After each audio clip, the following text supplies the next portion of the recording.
심지어는 그거 아닙니까? 저는 이렇게 봐요. 법을 적용하려면 노무현 대통령이 중립성 위반을 해가지고 탄핵 사유가 돼서 탄핵을 밀어붙였던 거 아닙니까?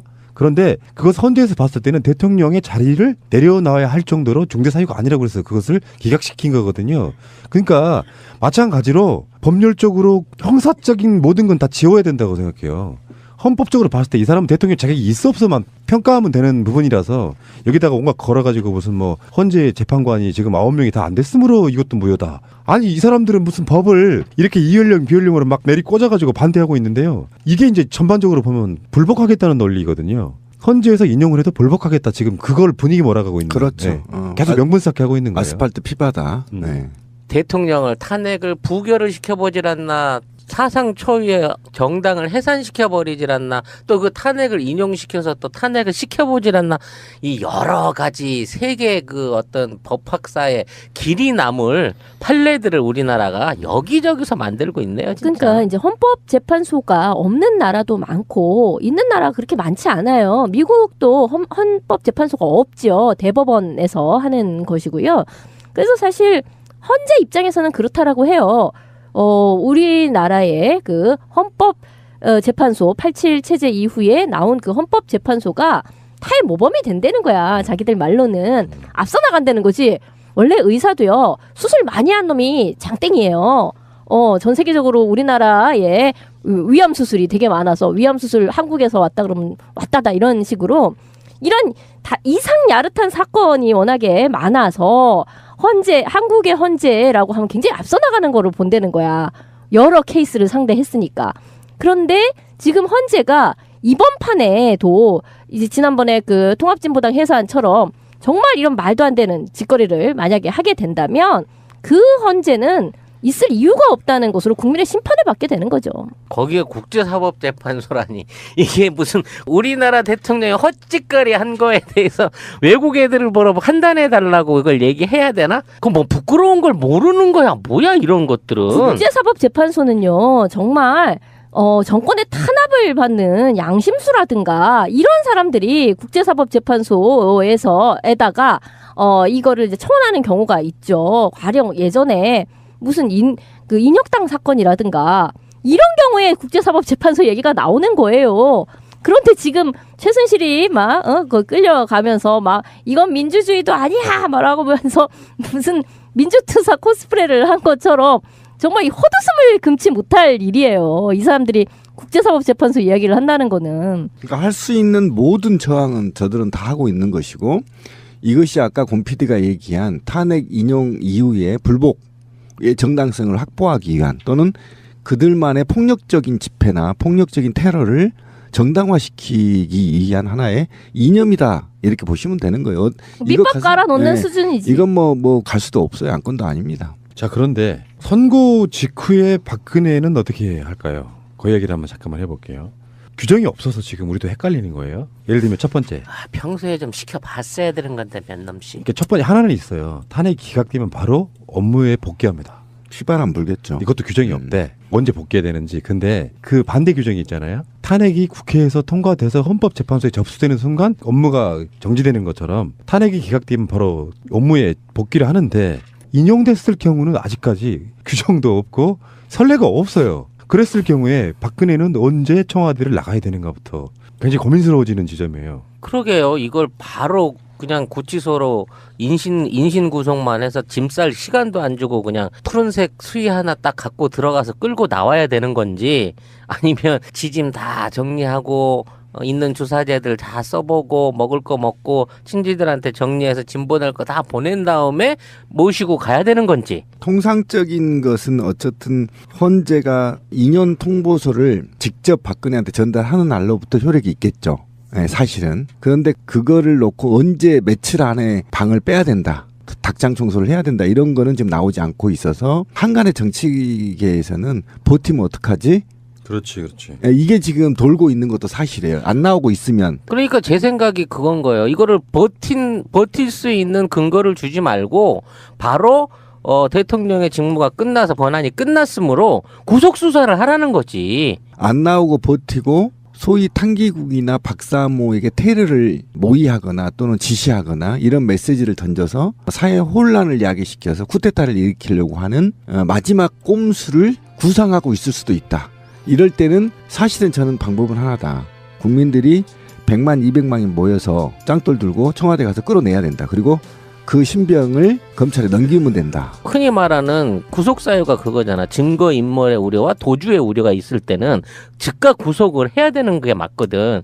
그러니까 그 내규로 인해서 얘 어떻게 방빼야 되지, 얘 어떻게 예우해야 되지, 이런 걸 생각하기 이전에 검찰이 나서서 일단 구치소에다 옮겨놓고 주인 없는 사이에 짐들 정리할 거 정리해서 깨끗하게 비우면 되는 거예요. 아니 짐을 거기서 치우는 식으로 하면 안 되죠. 거기는 범죄의 현장이에요. 수사를 해야죠. 현장을 그렇지, 보존하고. 그렇지. 현장 보존하고 수사를 해야 그걸 무슨 되는구나. 택배 불러가지고 저희 짐 끌어내 이렇게 하면 안 되는 거예요. 현장을 훼손하면 안 되죠. 포장이사 부르면 안 되네. 잠깐만요, 박근혜 씨. 정반대로 한번 제가 박근혜 씨께 여쭤볼게요. 어떻게 할까요?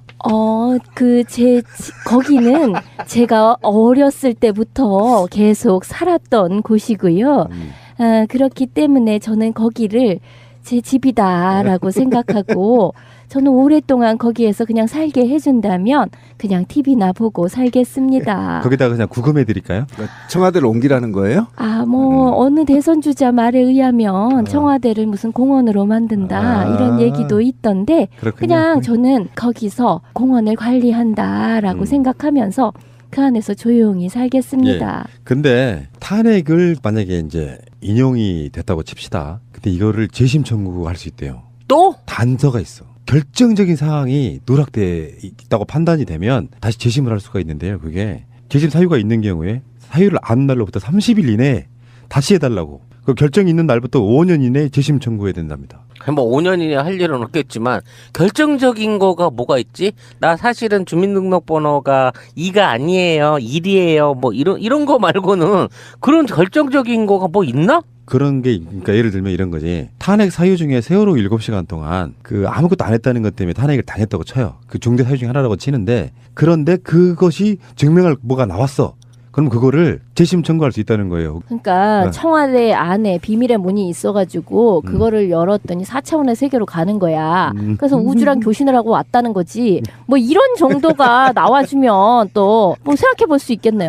그 안드로메다에서 외계인이 와갖고 그날이요. 그날 박근혜가 차원의 문을 넘어갔고 여기로 왔었어요. UFO 여기 그 승선권 있고 CCTV 있어요. 이렇게 돼야 되는 거야? 그러면서 진도에 있는 세월호 사건의 현장까지 좀 가보려고 노력했어. 정말 가상하게 노력했습니다라고 증명되지 않는 한. 그렇죠. 또는 박근혜하고 전혀 무관하게 자기 통수권과 무관하게 국정원이 세월호를 침몰시켰다는 걸 박근혜가 증명하거나. 그런데 김기춘이 그때 저번에 그 9년 전에 탄핵 심판 끝나고 한참 몇 년 후에 신동아랑 인터뷰했던 내용에 그게 들어있잖아요. 볼래요? 공직자 지위, 감독을 잘못하거나 부정 비리를 예방하지 못해도 탄핵 사유다. 여기 김기춘의 말이에요. 딱 박근혜에게 해주고 싶은 말이지 않습니까? 그렇죠. 그렇게 쉴드를 친다고 해도 빼박 텐트입니다. 진짜. 예. 어쨌든 이 재심 사유는 대통령의 애우에 관한 것을 복구하는 것이 대통령 자리를 다시 내놓으라고 재심을 청구한 게 아니기 때문에 분명히 말씀드리지만 이거는 극단적인 정치행위이고 국민과 사법부와 입법부 그다음에 국민과의 극단적인 정치행위입니다. 그래서 이 정치행위로 바라보는 것이고 다수의 의견에 따르는 것이지 이것이 법적으로 명확하게 하지 못해서 안 하는 게 아니에요. 탄핵이라는 것이. 그래서 그 탄핵을 막지 않기 위해서 무단하게 국민을 위해 노력해야 되는 게 통수권자의 책무인 거죠. 자, 김기춘이 했던 이야기를 참 길게 한번 제가 읽어드려 보겠습니다. 이게 박근혜와 노무현에게 어떻게 달라질 수 있는 건지 그들의 주장이. 대통령 탄핵은 국회가 대통령의 권력 남용을 견제할 수 있는 유일한 수단이다. 재헌 국회 석기록을 보면 헌법의 기초자들은 대통령의 실정법 위반뿐만 아니라 지휘 감독 관계에 있는 공직자에 대한 지휘 감독을 소홀히 한 것과 국정을 불성실하게 수행하는 경우 모두 헌법 위반으로 탄핵 사유가 된다. 공감하시죠? 김기춘의 이야기예요. 탄핵 사유는 기소가 가능한 형사적 범죄일 필요는 없고 헌법이 부여한 의무를 다하지 않은 경우, 부패 행위를 한 경우, 공중의 신뢰를 깨뜨린 경우, 다른 헌법 기관을 침해하는 일련의 사유를 한 경우 등 정치적 위반 행위도 탄핵 사유가 된다. 딱 박근혜 이야기잖아요. 지금 놀랍지 않습니까? 싱크로율 100%. 구체적 헌법이나 법률 조항 위반 행위뿐 아니라 직무를 태만히 하거나 성실히 수행하지 않은 경우에도 탄핵 사유가 된다. 대통령에 대한 탄핵 심판을 할 때는 무죄 추정의 원칙이 아닌 유죄 내지 유책 추정의 원칙을 적용해야 된다.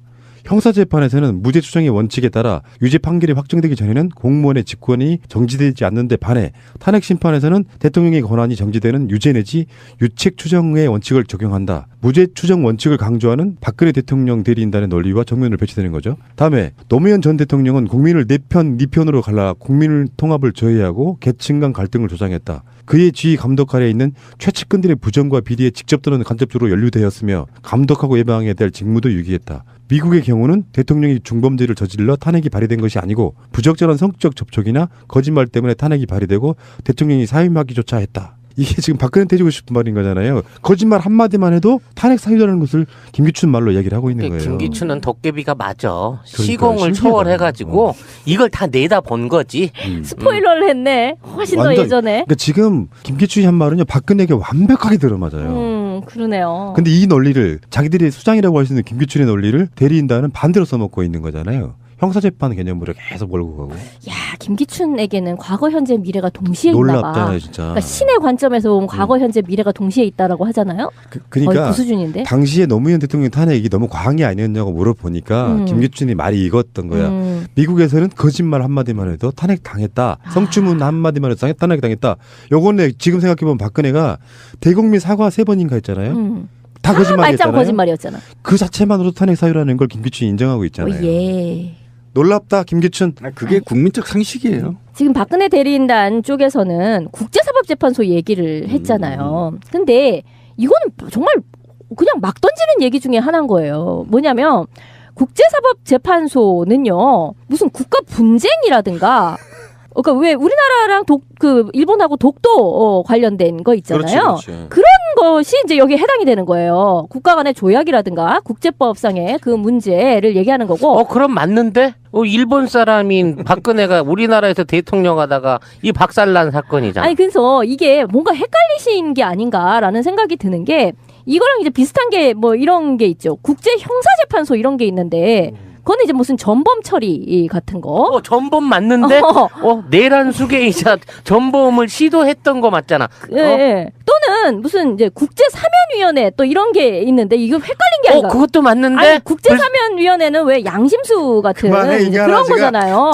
이거 불쌍하고 어려운 시기를 겪었던 신데렐라 같은 이 여인을 사면해주자는 차원에서 해볼 만한데? 그러니까 나는 이 사람네들이 지금 국제사법재판소를 막 급하니까 막 던졌는데 이게 국가 간 분쟁에 해당되는 이야기인가? 이 사람은 무슨 말하자면 자기는 왕국이야. 그렇죠. 탕기국 국가잖아. 탕기국. 박씨 왕조의 공주로서 자기가 박해를 받고 있다. 그러니까 바티칸 이런 것처럼 나라 안에 나라 이런 것처럼 대한민국 안에 박근혜 공주 나라 공국이 있었는데 그게 무슨 이 안에서 국제 분쟁이 벌어졌다.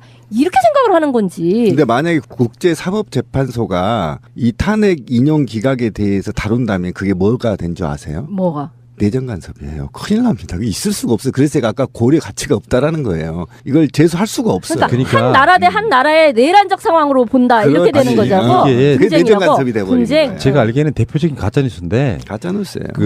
좀 법률적 상식이랄까 이게 좀 떨어지시는 분들한테는 굉장히 선동 요소가 되는 거예요. 좌파들이 언론인의 법정을 다 장악해가지고 박근혜 씨가 부당한 판결을 받을 가능성이 높으니까 여기에 국제사법재판소로 넘겨서라도 박근혜 대통령 구할 수 있다 이런 식으로 그렇지. 선동하는 거예요. 선동하는 거예요. 어이가 없네. 또 정말 놀라운. 분명히 말씀드리죠. 만약 이거 국제사법재판소에 다룬다면 이건 내정 간섭이에요. 자 어쨌든 간에 이번 주에는 거의 한 70% 이상은 탄핵 결과가 나올 거라고 보는데 가슴 떨리고요. 여러분도 마치 그렇지 않습니까? 굉장히 떨리고 국민의 민심에 반하는 판결이 저는 나올 거라는 생각은 전혀 안 하지만 혹시나 해서라도 우리 어떤 마음가짐을 좀 단단하게 했으면 좋겠다라는 생각이 듭니다. 그렇죠. 지금부터는 계속 긴장하고 매일 집회에 나오시고 어쨌든 퇴진 행동의 홍보에 따라 국민들이 좀 직결할 때 많이 나와 주셔야 됩니다. 100만 200만씩 모일 때 찍소리 못하던